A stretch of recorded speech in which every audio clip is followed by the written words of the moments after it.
देख रहे हैं नेटवर्क 33 राजकुमार के साथ। नेटवर्क 33 में आज की कहानी का शीर्षक है माँ। आज की कहानी में आगे बढ़ने से पहले अगर आपने हमारा चैनल अभी तक सब्सक्राइब नहीं किया है तो कर लें और साथ ही बेल आइकन को भी जरूर दबाएं। तो चलिए बढ़ते हैं आज की कहानी की ओर। उस रोज इससे पहले मैं मालिक से कहता कि आज मुझे जरा जल्दी घर जाना है कि वो ही मुझसे बोल पड़े, अरे सुमित, देख मैं अभी निकल रहा हूँ, तू दुकान संभाल लियो और अगर कोई दिक्कत हो ना तो बाबूजी को फोन करके बुला लेना। और इतना कहते ही बिना मेरी बात सुने वो चले गए। खैर अब मैं भी क्या करता, लिहाजा मैं अपने काम पर लग गया।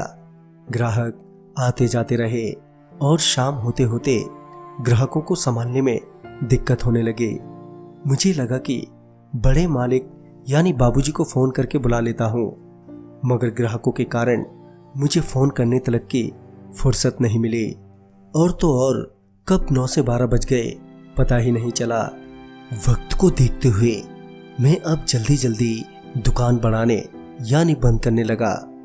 मैं दुकान की लाइट ऑफ कर ही रहा था कि मैंने देखा कि एक औरत दुकान के गेट के सामने खड़ी है। क्योंकि मुझे बहुत देर हो चुकी थी तो मैंने उस औरत से कहा, दुकान बंद हो गई है, अब कल आना। मगर वो औरत अपनी जगह से हिली तक नहीं। फिर मैंने उसके पास जाकर बोला, आप ही से कह रहा हूं दुकान बंद हो गई है। जब मेरी नजर उसके चेहरे पर पड़ी तो मैं अपनी बात कहते कहते चुप हो गया। दरअसल उस औरत की आंखों में आंसू थे और उसके कपड़ों पर मिट्टी लगी थी, यहां तक कि उसके बालों में भी। उसने मुझसे एक ही बात बोली, दूध। उसके दूध मांगते ही मैंने तुरंत ही एक पैकेट दूध निकालकर उसे दे दिया। दूध लेने के बाद उसने मेरे से कहा, पैसे नहीं है मेरे पास। पता नहीं क्यों अब मेरी आंखों में भी आंसू थे और मेरा गला भर आया था। मैंने उस औरत से कहा, कोई बात नहीं। उसके बाद वो औरत वहां से चली गई और मैं भी दुकान बढ़ा के घर चला आया। जब घर पहुंचा तो पाया कि मेरी बेटी की तबीयत अब और भी खराब हो गई है। काम के चलते मैं अपनी बच्ची को डॉक्टर को नहीं दिखा पाया और अब इतनी रात गए मैं अपनी बच्ची को लेकर कहां जाऊं ये मेरी समझ में नहीं आ रहा था। खैर मैं बेबस होकर सारी रात अपनी बेटी के सिरहाने बैठा रहा और सुबह होते होते मेरी बच्ची की तबीयत बिल्कुल ठीक हो गई, जिससे मुझे बहुत राहत मिली। तभी मेरे मालिक का फोन आया। उन्होंने फोन पर मुझे बताया कि वो अगले 2-3 दिन तक दुकान पर नहीं आ पाएंगे और जिस वजह से मुझे ही अकेले दुकान खोलनी होगी। पर मुझे भी अब कोई परेशानी नहीं थी, मेरी बच्ची ठीक जो हो गई थी। रोज की तरह मैं दुकान पर पहुंचा और अपने काम पर लग गया। बीच बीच में बाबूजी फोन करके पूछ लेते कि सब ठीक तो चल रहा है ना, मेरी जरूरत तो नहीं है ना कहीं। मेरे लिए उनका इतना कहना ही काफी था। जब देर रात मैं दुकान बढ़ा रहा था तो एकदम से मेरी आंखों में आंसू आ गए और मेरा मन भर आया। और तभी मैंने देखा कि वही औरत दुकान के गेट पर खड़ी है। इस बार मैं बिना उसके कुछ कहे एक दूध का पैकेट निकाल कर ले आया और उस औरत को दे दिया। वो औरत अपने आंसू पोंछते हुए मुस्कुराई और वहां से चली गई। मैं घर लौटते वक्त उसी औरत के बारे में सोचता रहा कि आखिर वो है कौन और उसे रोता देख भला मैं क्यों रोने लगता हूँ। घर पहुंचने के बाद भी जब मैं बिस्तर पर था तब भी मैं उसी के बारे में सोचे जा रहा था और सोचते सोचते कब मेरी आंख लग गई मुझे पता ही नहीं चला। अगले दिन मैं दुकान पर काम करते हुए अब सिर्फ रात होने का इंतजार कर रहा था। हालांकि आज ज्यादा ग्राहक भी नहीं थे। बड़े मालिक ने भी फोन पर कह दिया था कि आज दुकान जल्दी बंद कर देना, मगर मैं रुका रहा। फिर जब मुझे लगा कि शायद आज वो औरत नहीं आएगी तो मैं दुकान बढ़ाकर ताला लगा ही रहा था कि मेरी आंखों से आंसू गिरने लगे। मुझे बहुत ही ज्यादा दुख का एहसास हो रहा था मैं समझ गया कि वो औरत आ गई है। मैंने पीछे पलट कर देखा तो सच में वो औरत ही खड़ी थी और साथ ही वो रो रही थी।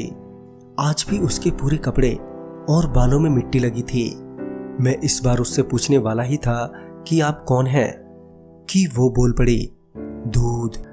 उसका चेहरा इतना भावुक कर देने वाला था कि मैं बिना कुछ कहे दुकान खोलकर फिर से उस औरत को दूध का पैकेट दे दिया और हमेशा की तरह वो औरत बिना कुछ कहे चली गई।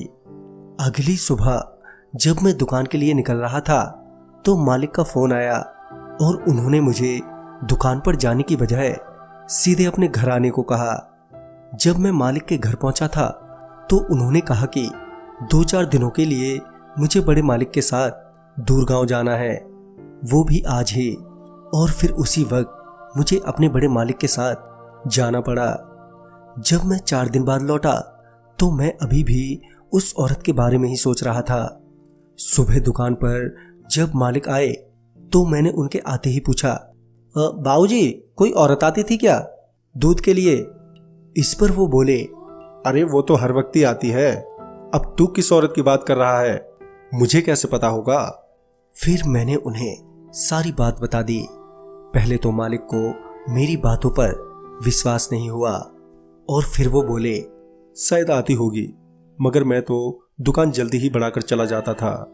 इसी बीच ग्राहक भी आ गए और मैं काम पर लग गया।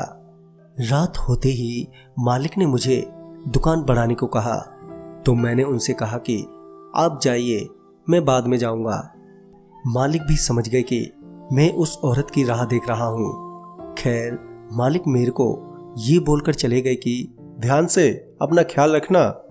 अब रात काफी हो चुकी थी मगर वो औरत नहीं आई और थक हार कर मैं भी दुकान बढ़ाकर घर चला आया। अगली सुबह मुझे मालिक का फोन आया और उन्होंने मुझे जल्दी से जल्दी दुकान पर आने को कहा।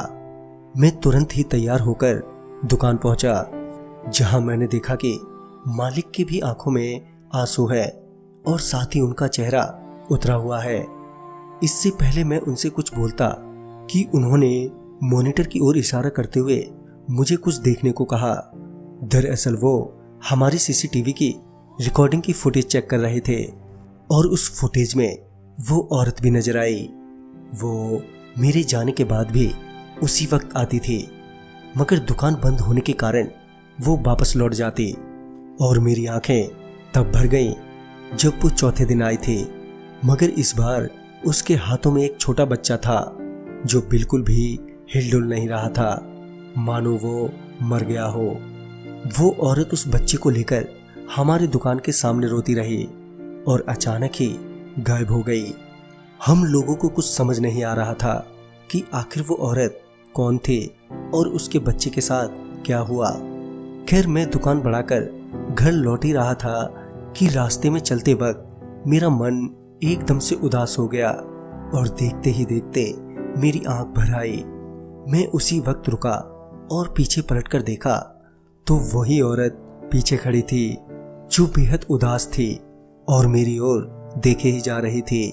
और मैं उसको, वो औरत रोते हुए बोली, मेरी बच्ची मर गई। ये सुनते ही मुझे भी धक्का लगा।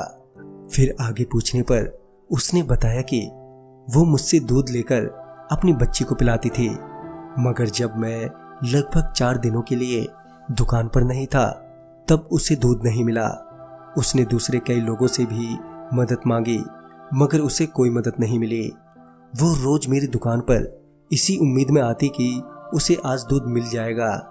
तभी उस औरत ने ऐसी बात कही कि मैं हैरान हो गया।